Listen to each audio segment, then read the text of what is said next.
నమస్తే రజిత మైనంపల్లి గారు. నమస్తే జయ. అంటే ఒక బాధాకరమైన ఒక విషయం మాట్లాడుకోవాల్సిన పరిస్థితిలోకి వచ్చాము.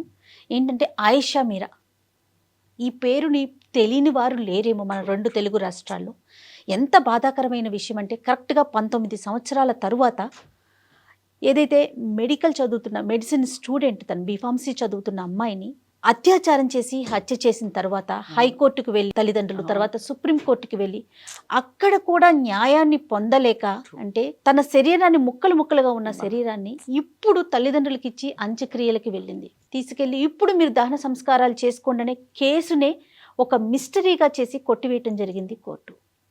నిజంగా ఆ తల్లిదండ్రుల బాధ వర్ణనాతీతం, మాటల్లో చెప్పలేం. ముఖ్యంగా ఒక మైనారిటీకి సంబంధించిన ఒక ఆడపిల్ల, గుంటూరు జిల్లాకు చెందిన పిల్ల, మనందరికీ తెలుసు. ఇంకా మేమేం చేయలేకపోతున్నాం, ఇంతే, ఈ కేసులో ఇంతవరకే తీసుకెళ్ళగలిగాం, ఇదే న్యాయం అంటే మనం న్యాయ వ్యవస్థను మాట్లాడుకోవాలా, సమాజాన్ని మార్చుకోవాలా? ఎవడైతే హత్య చేశాడో, అత్యాచారం చేశాడో, బహుశా మనందరితో పాటు ఇక్కడే మన సమాజంలోనే తిరుగుతున్నాడేమో, వాళ్ళకి మనం ఏం సమాధానం చెప్తున్నాం, ఏం చూపిస్తున్నాం, ఎలాంటి దారి చూపిస్తున్నాం? రేపటి మన పిల్లలకి ఏం అర్థమవుతోంది? ఇది నిజంగా అంతు చిక్కని ప్రశ్నలు కదా. నాకు మీరు ఈ టాపిక్ చెప్పి మాట్లాడు అన్నప్పుడు ఫస్ట్ నా నోరు మైండ్ పెగలంది ఏంటి అంటే, ఆ పీసెస్ని ఇచ్చి తల్లిదండ్రులను మీరు 19 సంవత్సరాల తర్వాత డిగ్ చేసి, అంటే ఒక మానవత్వము అది డిగ్ చేసి తీశారు కదా, మానవత్వాన్ని, మన సమాజాన్ని, క్రూరత్వాన్ని, మన న్యాయ వ్యవస్థని లోపల సమాధి చేసి వీటిని బయటకు తీశారు అని నేను అనుకుంటున్నాను. And it is a very painful subject. అసలు మాట్లాడుకోవడానికి నోరు కానీ మనసు కానీ, ఆ తల్లి ఆవేదన మనం ఎవరము ఊహించలేనిది. ఎంత దౌర్భాగ్యం. కానీ ఒకటి మాత్రం ఇక్కడ చెప్పగలుగుతాను, ఎన్ని చేతగానే తనాలు ఉన్నాయి ఇక్కడ అంటే, ఫస్ట్ పోలీస్ వ్యవస్థ కప్పచెప్పినట్టు అది మా వల్ల కాదు అని ఎవరో ఒక చేతగా ఒక నార్మల్ తాపి మనిషిని, మేస్త్రిని తీసుకొచ్చి అతన్ని విక్టిమ్ చేసినప్పుడు, బట్ తల్లిదండ్రులు ఒక అభాగ్యుడికి పడొద్దు శిక్ష అని వాళ్ళు ఇతను కాదు అని క్లియర్గా చెప్పి అతన్ని బయటపడేశారు చూడండి. అది అండి తల్లిదండ్రుల గొప్పతనం. ఏంటంటే ఇది కాదు, వీడు కాదు. ఎందుకంటే అతనికి పడడం వల్ల ఎంత అసలు దొంగ తప్పించుకోవటమేమో కానీ కూడా 4 గోడల మధ్య కొన్ని సంవత్సరాల పాటు, ఒక 7 సంవత్సరాల పాటు ఒక తన జీవితాన్ని 4 గోడల మధ్య గడిపాడు. అతనికి ఇంజెక్షన్స్ ఇచ్చి కాళ్ళు చచ్చుపడిపోయేట్టు చేయటం ఒప్పించటానికి, అంటే మన కాపాడాల్సిన చట్టమే రాబందుల్లాగా ఒక మనుషులను ఇట్లా చేస్తే ఇంకా ఎవరండి రక్ష మనకి, కామన్ పీపుల్కి? ఫస్ట్. సెకండ్ పాయింట్, సిబిఐకి అంటే most trusted wing of the world, అంటే మన ఇండియా కానీ ఎక్కడికి కానీ సిబిఐ అనగానే చూడు ఛేదిస్తారు అనే మన ఉద్దేశంలో ఒక డైనమిక్, ఒక రోల్ మోడల్స్, ఒక హీరోస్ సిబిఐకి ఇచ్చామంటే మనం కొంచెం సుక్కూన్గా పడుకోవచ్చు అనే ఒక వ్యవస్థ కూడా ఈరోజు 19 సంవత్సరాల తర్వాత జైలు అలా దులిపేసుకుని మా వల్ల కాదు, ఇది ఇప్పటికి లేట్ అయిపోయింది, విట్నెస్లు లేవు, మేము పట్టుకోలేకపోతున్నాము అని అంటే ఎవరితో చేతులు కలిపారు, ఎవరు? అరే ఎంత పెద్దవి మీరు ఎక్కడండి? 19 ఏళ్ళ ఎప్స్టీన్ ఫైల్స్ పెద్ద పెద్దవి బయటపడ్డ ఒక మన దాంట్లో ఇది ఒక మనిషి, నేనేమంటున్నాను, గుప్పడు ఇలా పట్టుకోవాలి అనుకున్న విప్పాల్సిన వ్యవస్థ పట్టుకొని వాళ్లే కాపాడితే మనం ఎవరిని ఏం చెయ్యలేము. అంతే కదండి. కాపాడాల్సిన దేవుడే ఏం చెప్తాడు కదా. అందుకనే ఇప్పుడు అలాంటి పరిస్థితిలో ఉన్నాం. ఏది ఏమైనా ఒకటి మాత్రం, మీరు నమ్ముతారా మేడం దేవుణ్ణి అని మీరు అంటే గనక, దేవుణ్ణి నమ్మినా నమ్మకపోయినా ఒకటి మాత్రం నమ్ముతాను, ఈ శిక్ష ఇక్కడ తప్పించుకున్నాడు కానీ ఆ కాలాంతకుడు ఎవడైతే చేశాడో అక్కడ తప్పించుకోడు. ఇంతకు ఇంత ఎన్ని రెట్లు అక్కడికి పోయేదాకా కూడా కాదు, ఇదే జీవితంలో ఎక్కడో అనుభవిస్తూనే ఉంటాడు, అనుభవించక తీరడు. ఇది నా మాట. ఖచ్చితంగా నేను 100% రాసిస్తాను. వాడికి తెలిస్తే, ఇప్పుడు ఎవరైతే చేశారో, ఆ తల్లిదండ్రులు ఎవరైతే ప్రొటెక్ట్ చేశారో, ఎవరో ఒకళ్ళు ఆరోగ్యక పరంగా, నేనేం శాపం చేస్తలేను, ఇది జరుగుతుంది. ఎందుకంటే ఒక కన్నీళ్ళు, ఆడపిల్ల ఆ రోజు కన్నీళ్ళు పెట్టుంటుంది చూడు, తల్లిదండ్రి ఈ రోజు కన్నీళ్ళు పెడుతున్నారు చూడండి, అవి ఊరికే పోవండి. ఆ కన్నీళ్ళ విలువ అంతా ఇంత ఉండదు. బట్ ఏదేమైనా ఈరోజు ఒక భారతదేశం మహిళగా అని చెప్పను, ఒక సిటిజన్గా అని కూడా చెప్తున్నాను, సిగ్గుపడాల్సిన విషయం. మనము ఒక చిన్న అంటే కేసుని, అంటే చిన్న అంటే ఏదో పెద్ద రాబరీ ఎక్కడి నుంచో వచ్చి ప్లాన్ వేసి చంపిన వాళ్ళు కాదు, మనలాగా తిరుగుతూ మన ఒక నార్మల్ మనిషి వాడి పైశాచిత్ దాన్ని అనుభవించడానికి వాడి జస్ట్ ఆ క్రూరత్వంతో చంపితే అది పట్టుకోలేనంత క్లిష్టమైన సమస్య, ప్రాబ్లం అయితే కాదు. అయినా కూడా ఈ సిబిఐ కూడా ఓడిపోయింది అని చెప్పుకోవడానికి తల వంచుకొని సిగ్గుపడాల్సిన వ్యవస్థ అయితే మనం ఈరోజు ఫేస్ చేస్తున్నాము. ఆ తల్లిదండ్రి బాధ మీరు నేను వందల వేల మంది ఎవరు చెప్పినా కూడా అర్థం చేసుకోలేనిది. వాళ్ళిద్దరికీ 100% కొంచెము ఓదార్పు దేవుడు ఇవ్వాలి అని మనందరం కూడా, ఎందుకంటే మీ అందరి ఎనర్జీ నన్ను హీల్ చేసిందని నమ్ముతాను కాబట్టి మనందరం కూడా మన ప్రేయర్స్లో ఆ తల్లి అయేషాకు స్పిరిట్ వచ్చి వాళ్ళ తల్లిదండ్రితో ఉండి వాళ్ళని చూసుకోవాలని, ఆమెకి న్యాయం ఖచ్చితంగా ఆ శిక్ష ఆ స్పిరిట్ వాళ్ళకి విధిస్తుందని నేను నమ్ముతూ, అట్లానే అమాయకుడైనటువంటి సత్యం బాబుకి కూడా బంగారు భవిష్యత్తుని కోల్పోయి 4 గోడల మధ్య కొన్ని సంవత్సరాల పాటు గడిపాడు. ఆ తల్లిదండ్రి ఎంత నరకము, ఆ చుట్టాల్లో మనము పక్కన ఏమేం జరుగుతుందో తెలియదు మనకి. అండ్ ఎవరైతే ఇది చేశారో వాడి 19 ఏళ్ళు కూడా శిక్ష అనుభవించే ఉంటాడు భయంతో, ఎప్పుడు బయటపడుతుంది అని, ఎప్పుడు ఎవరికి డబ్బులు తినిపిస్తూ ఎప్పుడు మమ్మల్ని రక్షించండి అని ఎన్నో జరుగుంటాయి.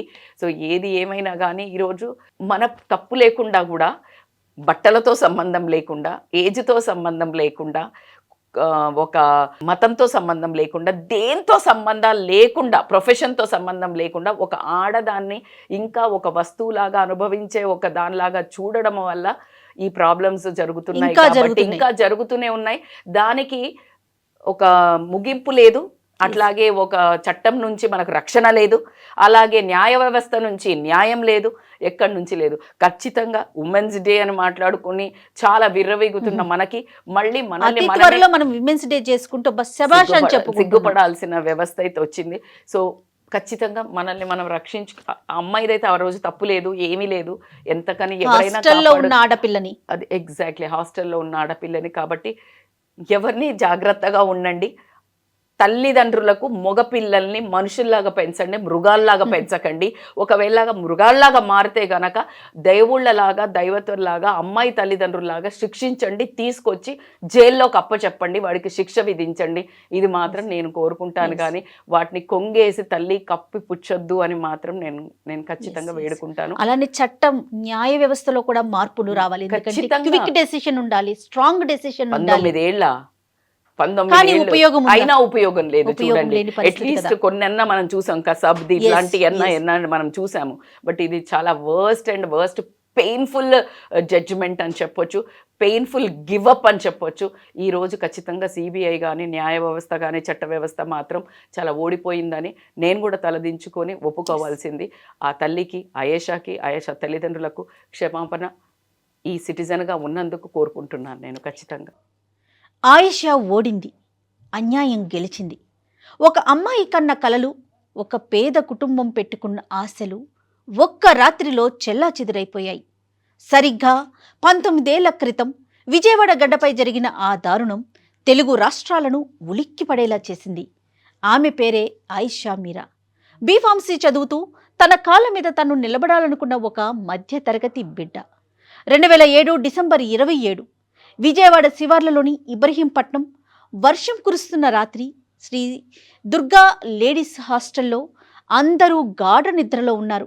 కానీ ఒక గదిలో మాత్రం మృత్యువు తాండవించింది.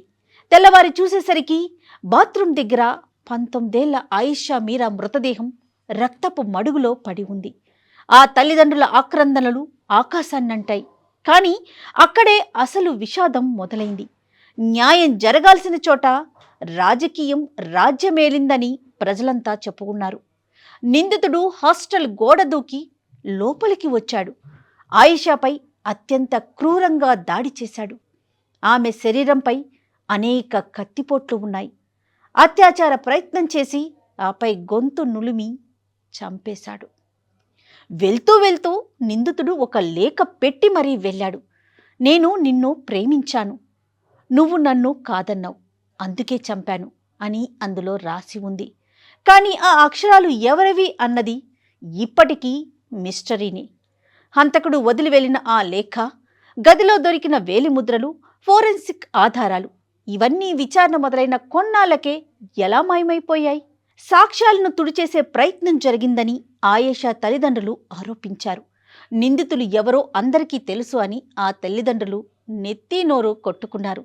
కానీ వ్యవస్థ మాత్రం ఒక అమాయకుణ్ణి బలిపీఠం ఎక్కించింది. పోలీసులు ఈ కేసులో పి సత్యంబాబు అనే యువకుణ్ణి నిందితుడిగా చూపించారు. ఇక విచిత్రం ఏంటంటే సత్యంబాబు సరిగ్గా నడవలేని వ్యాధితో బాధపడుతున్నాడు. అలాంటి వ్యక్తి అంత ఎత్తైన హాస్టల్ గోడ దూకి ఎలా వెళ్ళాడు అన్న ప్రశ్నను పోలీసులు పట్టించుకోలేదు. ఇలాంటి అనుమానాలు కూడా ప్రజలంతా వ్యక్తం చేస్తా ఉన్నారు. ఇక 2010లో విజయవాడ కోర్టు సత్యంబాబుకు జీవిత ఖైదు విధించింది. ఒక అమాయకుడు జైలు పాలయ్యాడు. అసలు నిందితులు బయట స్వేచ్ఛగా తిరిగారు. ఇక చివరికి 2017లో ఉమ్మడి హైకోర్టు సత్యంబాబును నిర్దోషిగా విడుదల చేస్తూ పోలీసుల తీరును తీవ్రంగా తప్పుపట్టింది. వ్యవస్థను తప్పుదోవ పట్టించారు అని మండిపడింది. 2 అడుగులు కూడా సరిగ్గా నడవలేని సత్యంబాబు అంత ఎత్తైన హాస్టల్ గోడ దూకి లోపలికి వెళ్లాడని పోలీసులు ఏ నమ్మకంతో కేసు పెట్టారు? ఒక అమాయకుణ్ణి 8 ఏళ్ల జీవితాన్ని జైలు పాలు చేసిన అధికారులపై ఇప్పటికీ ఎందుకు చర్యలు తీసుకోలేదు? ఇవన్నీ అంతుచిక్కని ప్రశ్నలు. ఇక న్యాయం కోసం ఆయేషా తల్లి షంషాద్ బేగం చేసిన పోరాటం సామాన్యమైందే మాత్రం కాదు. కడుపు కోతను గుండెల్లో దాచుకొని 19 ఏళ్ల పాటు కోర్టుల చుట్టూ తిరిగింది. సిబిఐ వచ్చింది. మృతదేహాన్ని తవ్వితీసి రీపోస్టు మార్టం కూడా చేశారు. 12 ఏళ్ల తర్వాత ఆ బిడ్డ అస్థిపంజరాన్ని చూసిన ఆ తల్లి గుండె ఎంతలా విలవిల్లాడి ఉంటుందో ఊహించుకుంటేనే కన్నీళ్లాగవు. కేసు రీఓపెన్ అయ్యింది. 2018లో సిబిఐ బాధ్యతలు తీసుకుంది.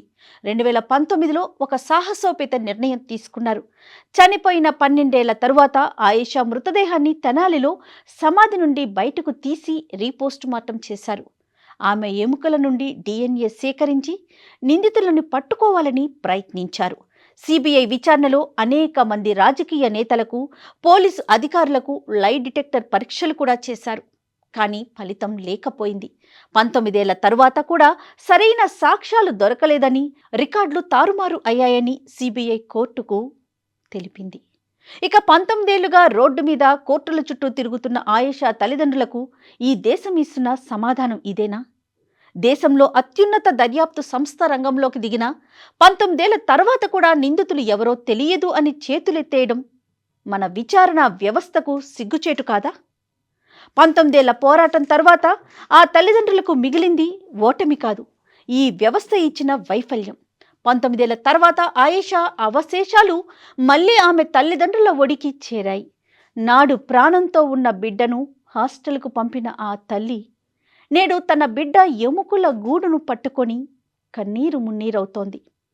ఆయేషా మీరా కేసు కేవలం ఒక హత్య కేసు కాదు, అది మన న్యాయ వ్యవస్థకు ఎదురైన అతిపెద్ద ఓటమి. 19 ఏళ్లు గడిచిన హంతకుడికి ముఖం లేదు, పేరు లేదు.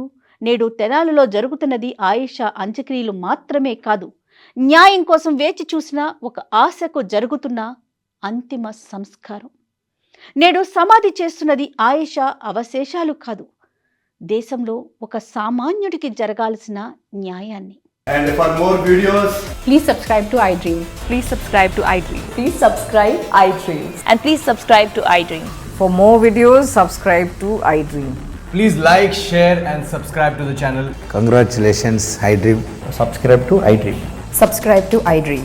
So subscribe to iDream Media. iDream ki iDream team andarki huge congratulations. Please subscribe iDream Media. Please subscribe to iDream. Subscribe iDream. Please subscribe to iDream. iDream అంటే నా కళల ఛానల్ను సబ్స్క్రైబ్ చేసుకున్న నోరు తిరుగుతలేదు, మీరైతే గంట గుర్తు కొట్టండి. For more such videos, please subscribe to iDream.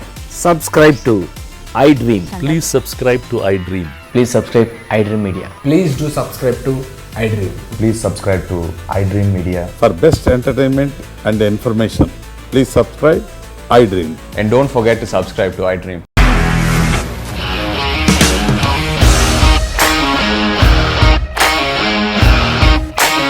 ఇండస్ట్రీలో కమిట్మెంట్ ఇష్యూస్ వస్తే నీకు కూడా వచ్చినట్టు మార్నింగ్ తీసుకెళ్ళాలంటే కొట్టి పడేస్తారు.